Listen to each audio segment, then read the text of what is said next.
Маяк очікування у Міжнародний день жертв насильницьких зникнень. Під посольством Росії у Києві вимагали знайти зниклих під час анексії кримців.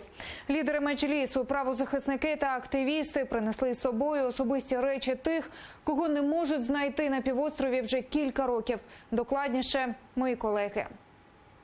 Книги, м'ячі і одяг. На паркані російської амбасади особисті речі зниклих у Криму. Тут еспандер затятого спортсмена Ісляма Джепарова. Його разом з двоюрідним братом восени 2014-го просто на вулиці викрала так звана самооборона Криму. Поруч м'яч члена Всесвітнього конгресу кримських татар Ервіна Ібрагімова.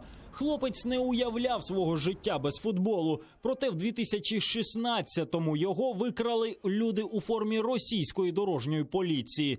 Тут і речі зниклих кримців. Їх передали родини з окупованого Криму.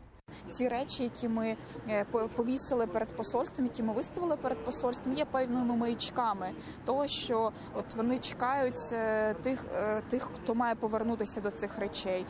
Тому ми виставили м'яч Ервіна Ібрагімова, який любив дуже грати у футбол. Ми там виставили виноград, про який розповідала його мати, яка Руслана Ганієва, який любив вирощувати виноград, захоплювався цим. В руках голови Меджлісу Рефата Чубарова табличка з ім'ям зниклого у 2015-му керчанина Руслана Ганієва. Каже, близьким цих хлопців дуже важлива підтримка. Уявляєте собі, коли ваша близька людина викрадена, ви б'єтеся і не можете знайти жодної вісточки про нього, а десь є ще люди, які намагаються знайти відповідь, де ж та людина, яку викрили, або коли звільнять тих, кого посадили несправедливо, незаконно. Це зв'язок між тими родичами, близькими, тими в суспільстві, хто намагається допомогти тим, кого репресують.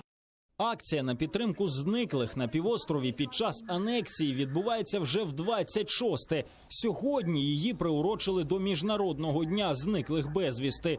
Таких з лютого 2014 року в окупованому Криму 44 людини. Це переважно кримські татари. Більшість з них знайдені мертвими або в тюрмах окупантів. Про долю 15 кримців досі нічого не відомо. Владислав Стужук, Валерій Бакус, Максим Кондратенко, Заман, АТР.